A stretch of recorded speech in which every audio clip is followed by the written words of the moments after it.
Bienvenidos a un domingo más, un episodio más de Lugar Correcto. Mi nombre es Cintia Luna, para los que no me conocen. Soy estudiante de neuropsicología y en este espacio vas a encontrar neurociencia, psicología y las herramientas que he recolectado a lo largo de mi corta y dura vida.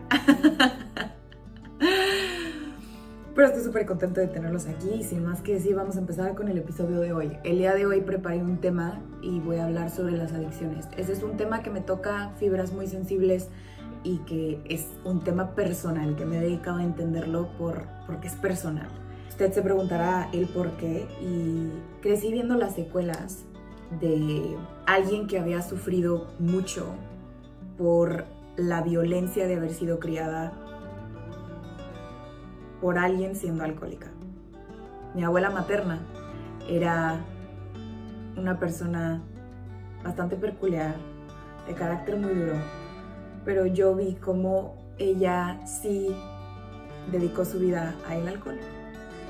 Y la hermosa mujer que me dio la vida sufrió las repercusiones de haber sido criada por una mujer que no sabía cuidar de sí misma. Y pues a mí me concierne porque es mi mami, ¿verdad? Y sobre todo porque yo, claro, al irnos más profundo a lo que es la adicción, vamos a encontrar que hay un componente genético. Yo, como por ahí de los 14 años, me mudo a Alemania. Era un país en el que el alcohol estaba permitido, o el alcohol es permitido a los adolescentes de 16 años. A partir de los 16 años ya puedes tomar cerveza y vino. Y realmente el yo haber tenido un componente a lo mejor y genético y al haber sido expuesta a un entorno en el que había bastante alcohol, pues pude expresar esas características de adicción y me costó mucho trabajo porque estuve expuesta al alcohol de manera muy temprana y pues obviamente como una niña y como lo hemos visto en episodios pasados en el desarrollo cerebral de un adolescente, no tenemos la capacidad para hacer decisiones racionales. Todavía nuestro cerebro todavía tiene una gran parte que no ha sido desarrollada y pues en un entorno en el que uno está expuesto al alcohol y que realmente es cultural también, porque en Alemania el alcohol se le permite a los jovencitos desde muy pequeños, desde los 16 años, pero cualquier persona se ve como de 16 años y sí, es básicamente un poquito venta libre cuando te ves como das el ancho de que tienes 16 años. Entonces, pues alguien que estaba en la búsqueda de la identidad a lo largo de la adolescencia, se me presenta con una sustancia tan enriquecedora, ¿no? Una niña que apenas está formando su identidad y que es insegura de sí misma y se le presenta con algo como el alcohol y se da cuenta que cuando lo toma se siente bien, no se siente triste, no se siente sola, no se siente lejos de su casa, no se siente aislada, confía en sí misma, se siente que se puede desenvolver a pesar de que esté hablando un idioma súper ajeno al suyo y se siente por primera vez segura de sí misma. Pues había mucho que iba a hacer que yo me apegara al alcohol. Y de ahí fue un camino un poco largo para el yo poder entender el por qué hacía las cosas y encontrar la raíz de la adicción, porque no solo se terminó ahí. Del alcohol pasé a ser un atleta, o sea, me fui al otro extremo. Y eso se ve muy seguido en personas que sufren de adicción, que tienen comportamientos adictivos de no pueden hacer una cosa nada más un día y ya, o no lo pueden hacer, son extremos. Y vamos a ver cómo el comportamiento fluctúa de hoy no tomo nada, a hoy me tomo una botella de vino, 2 botellas de vino yo sola, o a hoy no entreno nada y el fin de semana me voy a correr 40, 30 kilómetros. Y sí, precisamente se ven muchos adictos que pasan a ser atletas de alto rendimiento, sobre todo los atletas de endurance, lo que se le dice de larga duración, que hay muchas personas ahí que han sido adictos previamente y es porque de un lugar transfieres la adicción a otra cosa que sea socialmente un poquito más aceptada y aparte que no te haga tanto daño, pero sigue siendo lo mismo porque al final de cuentas yo puedo contar, sí, estoy súper orgullosa de mi camino como atleta y me ha traído muchísima resiliencia y me ha traído muchísimo como el poder observar mi mente y poder controlarla, pero sí había un componente de adicción y había un componente de yo querer probar que valía y yo querer sentirme segura de mí misma, y no era tan diferente a lo que me daba el alcohol, de que me sentía segura, me validaba, me sentía capaz, me sentía, y sí, muchas veces yo no podía empezar mi día sin haber hecho ejercicio porque no me sentía contenta, no me sentía en paz, sentía ansiedad, y después de un proceso muy largo, esto ha sido un proceso de muchísimos años, me he podido dar cuenta que el que yo me saliera a correr, el que yo me saliera a andar en bici, el que yo me saliera a nadar de esa manera tan compulsiva y de repente me enfocara tanto así como láser en una meta como un Ironman, realmente venía mucho de mi incapacidad de poder sentarme con mi incomodidad emocional y mi incapacidad de sentarme conmigo misma. Y ese es mi testimonio, pero en la preparación de este episodio encontré muchísimos otros que vamos a poder encontrar cosas en común para realmente discernir qué no es la adicción.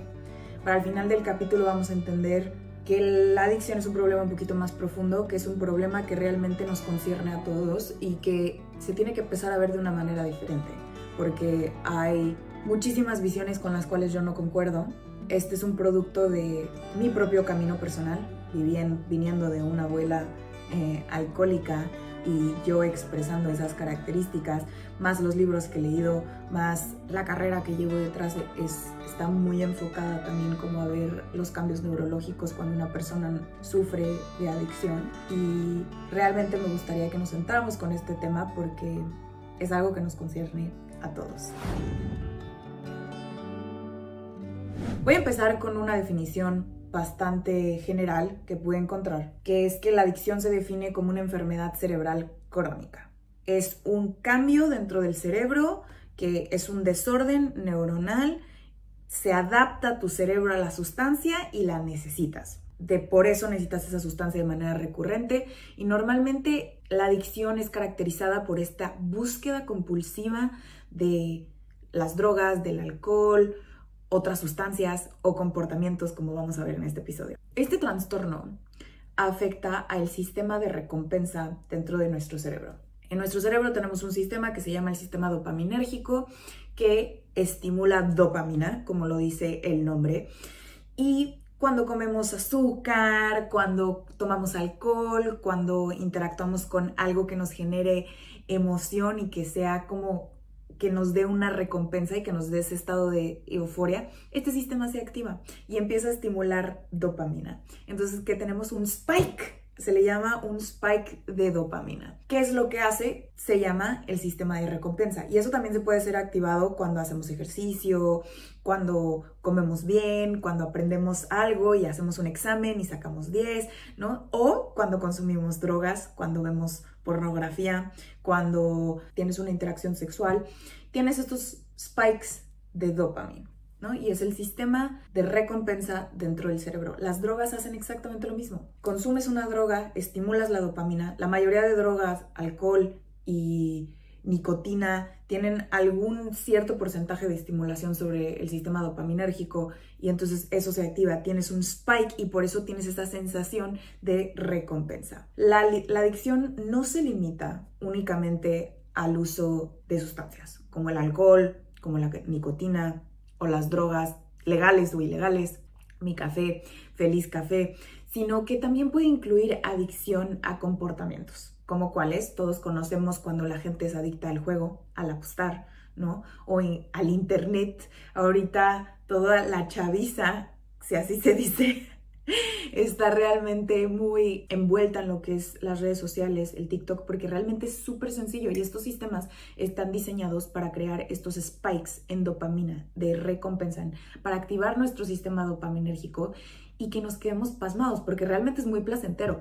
También el sistema dopaminérgico también es conocido como el sistema de placer, pero hay muchísimos comportamientos que también se pueden entender adictivos. Yo hasta iría tan lejos como para decir que algunas relaciones pueden tener un componente adictivo en el que eres adicto a una persona, e incluso les voy a, obviamente, como siempre, en la cajita de este episodio, enseñar los estudios en los que se ha encontrado que cuando una persona está teniendo una ruptura amorosa, los efectos dentro del cerebro son los mismos que de alguien que se le prohíbe el acceso a las drogas. Entonces como que tienes esta sensación de querer ir con la persona y por eso genera un dolor físico, porque es esta, me quiero abstener, pero necesito a la persona, necesito, y este es un componente adictivo. Y sí, hay muchísimos cambios neurológicos que están pasando en ese momento. Pero empecemos con realmente lo más básico de básicos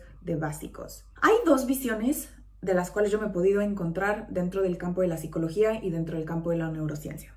Algunas personas dicen que la adicción es una elección y realmente he visto campañas que dicen la regla de oro es no probar o di no a las drogas, y que adictos van a escuelas y hablan sobre su experiencia traumática y cómo perdieron todo como para hacer a los niños hacer conciencia de elegir no a las drogas. Y aunque sí, yo veo muy bien el que alguien le diga a los niños de las repercusiones que eso puede tener, el que uno diga que las drogas es una elección, es bastante absurdo, porque yo nunca me he encontrado en mi vida alguien que me haya dicho, decidí ser adicto. Hoy me levanté decidiendo tirar mi vida a la basura, no ser efectivo en mi trabajo, no ser autosuficiente, decidí tirar todo mi dinero a la basura porque me encanta el juego. Nadie nunca ha dicho que eligió la adicción o está eligiendo causarse sufrimiento, porque muchas de estas personas que son adictas sí tienen vidas demasiado desastrosas y no pueden tomar control y poder sobre su vida y su bienestar, y ves cómo pierden todo y aún así siguen comportándose de la misma manera, siguen tomando alcohol y siguen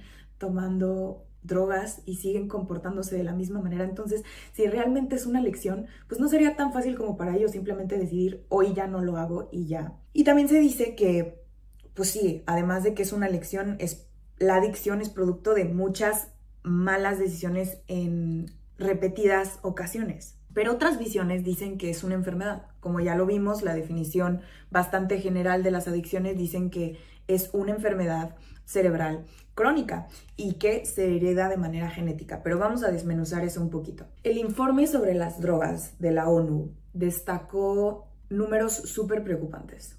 Y los números han crecido y han crecido año con año. El último número que estimaron en el 2023 fue que 296 millones de personas a nivel mundial consumen droga de manera constante. Lo que más me impresionó es que en estas 296 millones de personas, el reporte empieza desde niños de 15 años. Y eso me parece realmente muy preocupante, porque ¿qué hacen niños teniendo acceso a alcohol? Y la mayoría de drogas que pude ver que estaban consumiendo estos niños eran farmacéuticas, antidepresivos. Esto realmente sí es un problema. ¿Qué hace un niño de 15 años siendo recetado con antidepresivos? Hay algo que estamos haciendo muy mal y algo que sí nos tenemos que cuestionar. Y en el 2019 fue el último reporte que pude encontrar de 500,000 personas que murieron en ese año por abuso de drogas. Esas sí eran drogas ilegales. Pero imagínense si esos son los casos reportados, cuánto no son los casos que realmente son y a los que nunca vamos a tener acceso y nunca vamos a ver, porque simplemente no se reportaron. Estas cifras son realmente preocupantes y no creo que sean ajenas a nadie. Todos sabemos que las drogas son malas, que el alcohol es malo, que el comer de manera compulsiva y el comer de más y el comer demasiado azúcar es malo, y lo seguimos haciendo. Y si lo seguimos haciendo es porque probablemente haya un grado de eso que no es una elección. Sugerir que la adicción es una elección es algo que me parece súper absurdo y me parece bastante ciego. Alguien que no tiene realmente conciencia de lo que conlleva, por ejemplo, lo que vimos en unos episodios pasados de la calidad de tu vida depende de la calidad de tus relaciones. Ahí se puede ver la profundidad y complejidad absoluta de lo que representa la estructura de un ser humano. Y alguien que dice que la adicción es una elección, hace falta muchísimo estudio sobre realmente las implicaciones neurológicas. Nora Volkow, que es la directora del Instituto Nacional de Abuso de Drogas en Estados Unidos, ha traído bastante investigación y bastantes reportes y bastante evidencia científica para sugerir que las drogas y el consumirlas de manera constante genera cambios dentro del cerebro que con el tiempo impiden a la persona y a la estructura cerebral de la persona hacer decisiones conscientes y tomar decisiones voluntarias. Entonces ahí se puede ver que desmiente la idea de que la adicción es una elección, porque realmente cómo se acomoda nuestro cerebro y cómo está estructurado va a ser producto de cómo interactuamos con el entorno, y esa ya no va a ser nuestra elección, cómo se forme nuestro cerebrito. ¿Qué es lo que impulsa a la gente a la adicción? Pasemos a la segunda visión con la que yo me he encontrado. La adicción es una enfermedad. De acuerdo con la Sociedad de Adicción Médica en Estados Unidos, el 50% de los casos que reportan son hereditarios. Las personas que son adictas es porque tenían un componente genético, y el 50% de esas personas eran adictos porque alguien en su familia había sido adicto, alcohólico o consumidor de drogas. Sin embargo, ¿qué pasa con el otro 50%? ¿Cómo explicamos el otro 50%? Para poder entender qué pasa con el otro 50%, uno tiene que separarse un poquito de ver la adicción como si fuera una enfermedad neurológica y como si fuera una enfermedad genética, porque si el otro 50% no tenía ninguna influencia genética y no era reportado porque fue hereditario, entonces, ¿por qué fue? La investigación nos dice en bastantes fMRI scanners, que son imágenes de tu cerebro, y es algo padrísimo en lo que yo me voy a especializar a partir de septiembre, que me emociona muchísimo, pero son fotos de tu cerebro en el que podemos ver qué partes del cerebro se están activando en momento real. Estudios en fMRI scanners han demostrado que la activación neuronal que tiene una persona que es adicta, por ejemplo, a las drogas y al alcohol, es la misma en una persona que, por ejemplo, es adicta a los videojuegos y adicta a las compras y adicta al azúcar. Decir que la adicción es una enfermedad es un paso un poquito más compasivo. No sé si se den cuenta al paso anterior, que era es una elección y todos nos despertamos con las ganas de fregarnos la vida y punto. El decir que es una enfermedad es un poquito más compasivo, pero entonces también abre la puerta a verlo como si fuera una condición con la que tienes y ya te fregaste y ya no hay, nada más lo vas a tener que aprender a tratar, más no curar, porque realmente se empieza a entender a la enfermedad, y este es uno de mis conflictos con unas partes del sistema de la salud mental, que se le da un diagnóstico a una persona y en lugar de entender a la persona nos vamos al diagnóstico y entendemos el diagnóstico. Entonces, pues porque soy adicto, de repente ya hay un checklist de cosas que has hecho y que no has hecho, que heredas simplemente porque casos anteriores han reportado que eso es la adicción en ese tipo de personas. Y aunque sí se puede encontrar bastantes similitudes dentro de diferentes casos de adicción, me parece bastante absurdo el comparar una historia de vida con otra historia de vida, porque yo como neurocientífica sé que cada cerebro es básicamente único y la manera en la que percibimos el mundo está compuesta de todas nuestras experiencias pasadas, de nuestro sistema de memorias, de cómo interpretamos la realidad y cómo interpretamos esas memorias. Y comparar a dos personas y decir, esto es lo que es la adicción y es una enfermedad, y ya cuando te la diagnostican ya eres un adicto, hace que entendamos la enfermedad y que no entendamos al individuo. Y también abre el espacio para que una persona que es alcohólica, por ejemplo, se pueda sentar en un grupo que estaba viendo videos en la preparación de este episodio, se pueda sentar dentro de un grupo de 12 pasos o de Alcohólicos Anónimos y diga, mi enfermedad me hizo hacerlo. Mi adicción hizo que perdiera a mi familia. Mi adicción me arruinó mi vida, ¿no? Y si ustedes se dan cuenta, está realmente quitándole la autonomía total a la persona y están diciendo, la adicción fue la que hizo todo, ¿no? Entonces genera una separación enorme entre el individuo y cuáles son las repercusiones negativas de eso, que dejamos de ver al individuo, dejamos de ver más profundo porque nos concentramos demasiado en entender la adicción y entender, cómo se comporta y cada cuándo consume y cada cuándo hace esto, y entender el comportamiento en lugar de entender, qué fue lo que impulsó a esa persona en primera instancia a comportarse de esa manera. El ver la adicción como algo que heredamos y como si fuera una enfermedad nos da la oportunidad de tratarlo, pero creo que muy poca oportunidad de realmente curarlo. Y alguien como yo, que sí sentía ese instinto por el alcohol y por hacer cosas de manera compulsivas, sí he visto cómo he logrado tener una relación sana con el alcohol. Después de muchísimo tiempo de abstinencia, llegó un momento en el que yo por 4 años no quería consumir alcohol y no consumí alcohol y realmente me alejé de todas las circunstancias y todos los escenarios en el que podría yo estar expuesta al alcohol.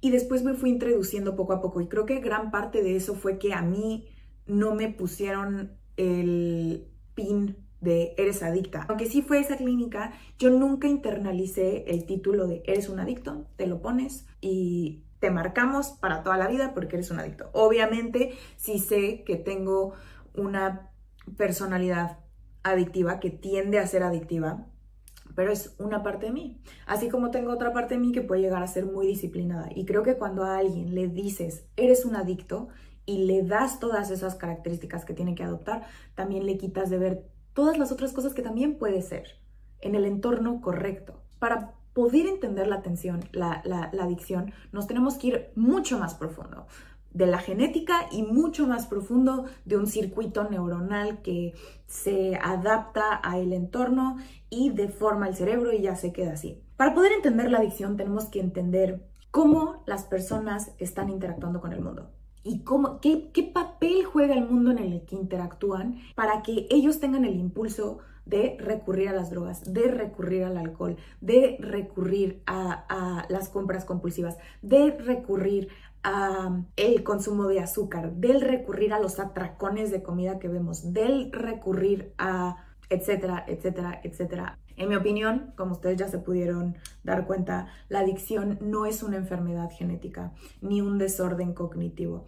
Es un mecanismo de defensa que un organismo adopta para poder sobrevivir en el entorno en el que está. Y yo sé que va a parecer una ofensa cuando digo lo siguiente, pero la adicción es una respuesta natural a circunstancias abnormales. Un intento de calmar el dolor de las heridas que se fabricaron en nuestra infancia. Y yo sé que me van a querer aventar la chancla y me van a decir es una ofensa que me tengo que regresar a mi infancia, pero realmente ahí es donde se forma el cerebro, allí es donde se forman esas heridas y cómo interpretamos, y he tenido muchos episodios explicando el desarrollo neuronal y el desarrollo con el entorno de un niño, se pueden ir para atrás para verlos.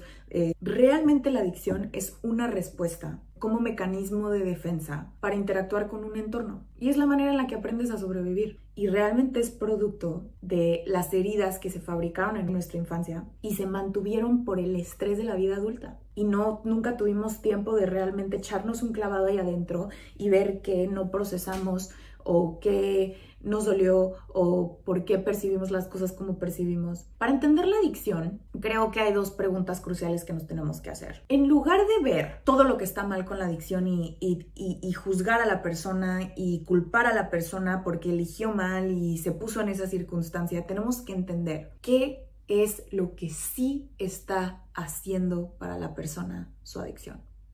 Es una pregunta muy dura, pero que también nos lleva a la siguiente pregunta. ¿Qué es lo que la persona está obteniendo de ese hábito? ¿Qué es lo que está haciendo para esa persona? El que esa persona consuma alcohol, consuma nicotina, consuma azúcar. ¿Qué está obteniendo esa persona de ese hábito que sería inaccesible para esa persona de alguna otra forma? Sea las compras, el sexo, la pornografía, la cocaína, los opioides, el alcohol, la nicotina, el crystal meth, la comida chatarra, comer de manera compulsiva o incluso el poder. Hay mucha gente adicta al poder. Le puedes preguntar a jugadores que apuestan en el casino de manera adictiva, que no son profesionales. Les puedes preguntar, ¿por qué lo haces? Y te van a decir por el dinero. Pero realmente han ganado y no han parado. Y son casos en los que pierden todo. Entonces, si realmente lo están haciendo por el dinero, pues en el momento en el que ganen dinero, se retiran del juego.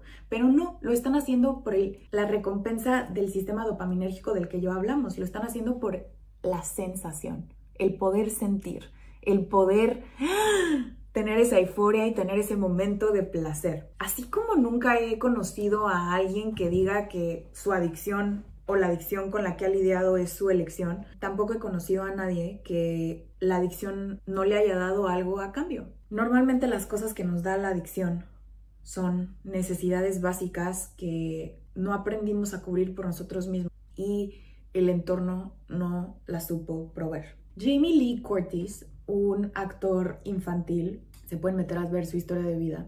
Él relata que la sensación de high que él sentía cada vez que consumía drogas le daba una sensación de calor. Y él describió el estar high como cuando te metes a una tina caliente después de haber estado en un entorno en el que te estabas congelando de frío. Y esa sensación de placer cuando tu cuerpo se está calentando. Entrevistas récords que pude encontrar de consumidores de heroína describen exactamente la misma experiencia, pero un poquito diferente. Una persona, en una de las entrevistas que leí, describió la heroína y la experiencia con la heroína como cuando tienes 3 años y estás enfermo y tu mamá te abraza.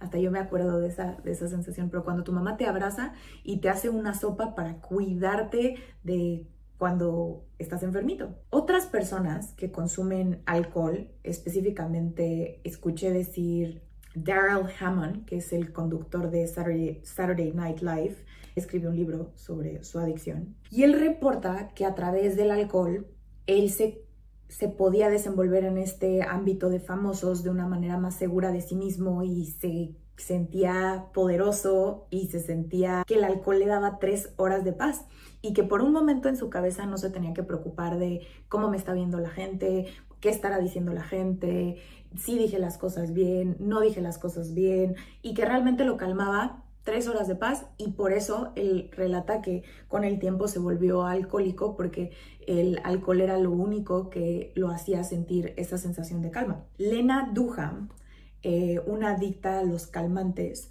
que le prescribía a su doctor, en específico Klonopin, para los que quieran saber el calmante que utilizaba. Ella decía que ese calmante era la solución para sentirse normal, que no sentía la ansiedad, que no sentía la inseguridad de poderse comunicar, de desenvolverse en un entorno, no tenía miedo de equivocarse y que por eso le gustaba tomar calmantes de manera compulsiva. Las repercusiones del sistema nervioso que obtiene el sistema nervioso después de consumir calmantes así es algo bastante caótico. Tu sistema nervioso ya no funciona en la misma manera en la que funcionaría. Ya no tienes esta autonomía para poder moverte, para poder decidir qué hacer. El sistema nervioso llegó a un punto en el que ya no podía discernir si se quería parar o si se quería sentar o si se quería hacer pipí ahí en medio de la nada, y ella ya no podía controlar esos impulsos.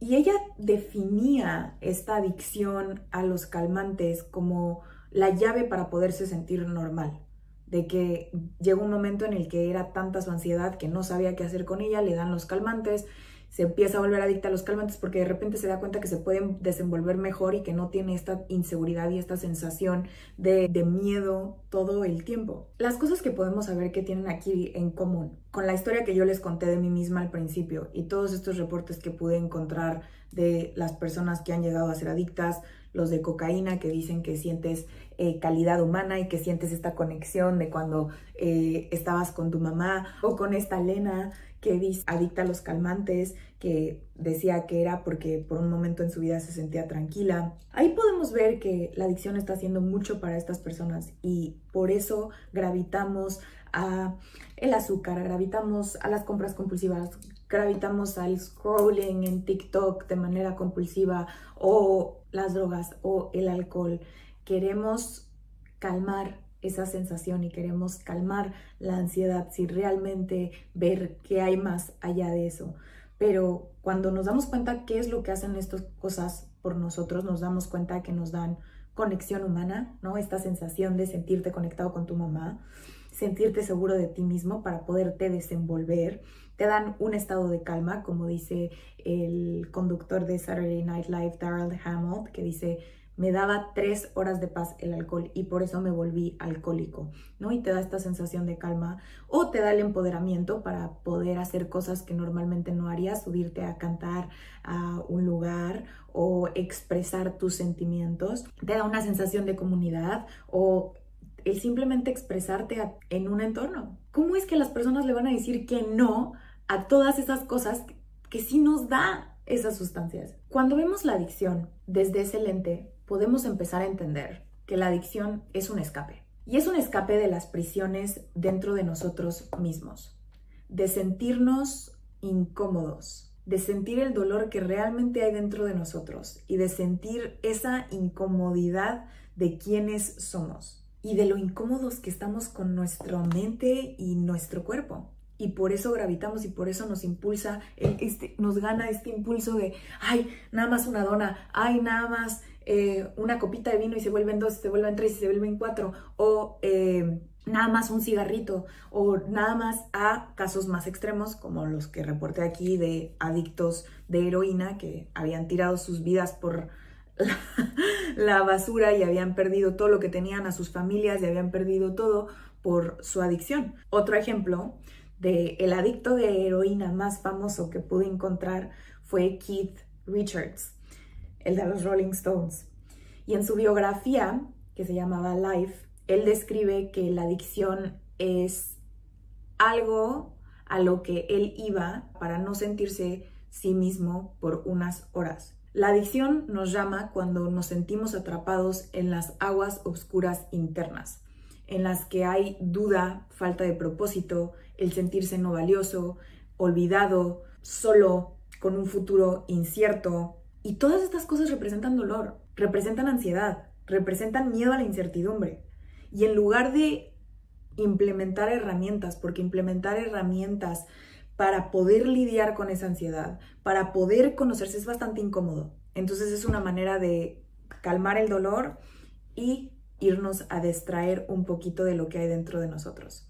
Solo una persona con un dolor quiere anestesia, no necesita ser neurocientífica como para descifrar esto, y por eso me apasiona mucho este tema, porque veo que la neurociencia solo ve los cambios neurológicos y muchas veces en muchos lugares se ve la adicción como si fuera una elección, ¿no? Y digo, no, hay una brecha muy grande entre estas dos cosas y tenemos que entender que las personas acuden a eso porque necesitan anestesia al dolor interno que sienten.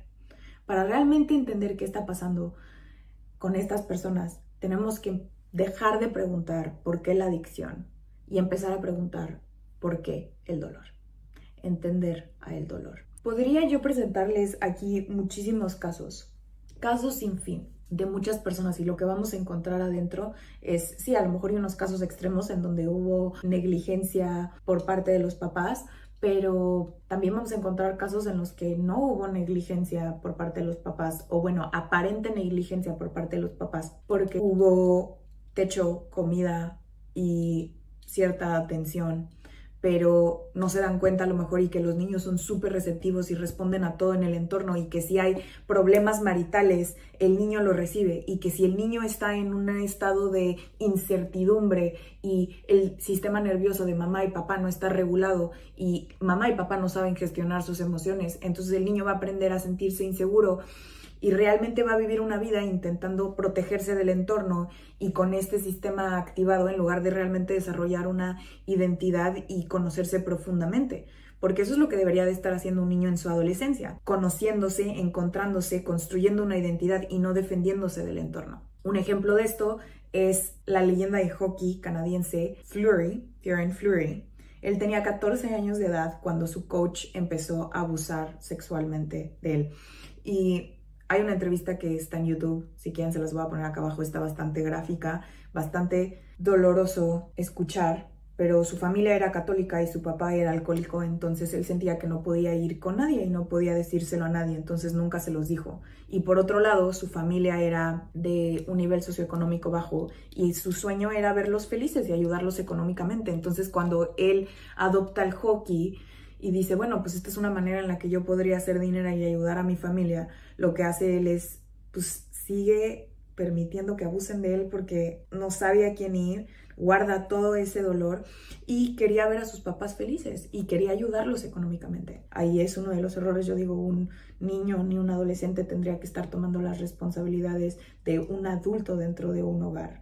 Pero años después, el joven jugador de hockey, ganaba millones de dólares jugando para los Rangers de Nueva York, siendo adicto al alcohol y la cocaína, y nunca podía mantener relaciones estables que no fueran violentas y que no fueran tóxicas, y obviamente un desorden impresionante en su vida sexual y en su identificación sexual. Vamos a encontrarnos muchísimos casos así, pero el fin de este capítulo es entender todo lo que la adicción no es. La adicción no es una elección, la adicción tampoco es en su mera totalidad una enfermedad crónica, sino que la adicción es un mecanismo de defensa a circunstancias del entorno que no sabemos manejar, y es una manera de escapar de nosotros mismos porque nunca nos han enseñado a lidiar con el dolor o nos han enseñado a sentarnos con las cosas incómodas, nunca nos han enseñado a no estar en un modo de supervivencia. Y por eso caemos en esos lugares en el que vamos a encontrar muchísimas cosas en común. La adicción estaba dándoles algo. El día de hoy vimos lo que la adicción no es. Entonces usted se preguntará, ¿qué es la adicción? Bueno, pues mi definición de la adicción es un desorden complejo psicológico, emocional, físico, neurobiológico, social y espiritual, que ataca todas las áreas de una persona, que le proporciona a una persona con una sensación de calma en corto plazo, pero a largo plazo muchísimo sufrimiento para él mismo, para ella misma y para todos sus seres queridos, y la incapacidad de parar, la incapacidad de tomar control sobre lo que uno está haciendo y la incapacidad de decir no. Me había costado mucho trabajo poder poner lo que quería decir en palabras, pero espero que este episodio nos haya ayudado a ver la adicción de una manera diferente y también a cuestionar. ¿Habrá lugares dentro de nuestra vida en los que tenemos un comportamiento adictivo que nos están distrayendo de lo que hay dentro de nosotros y qué hacemos para tener una sensación de calma? Y si sí, empezar a preguntar no tanto el por qué la adicción, sino por qué el dolor. En los próximos episodios vamos a estar viendo los factores genéticos, los factores neurológicos, como para entender un poquito de la manera más técnica cómo funciona la adicción en diferentes sustancias y en diferentes drogas. Y en el tercer episodio vamos a hablar sobre el tratamiento, que no es nada sencillo, pero espero que le pueda ayudar a alguien. Espero que les haya gustado. Les mando un abrazo y que tengan una linda semana. Nos vemos la próxima semana.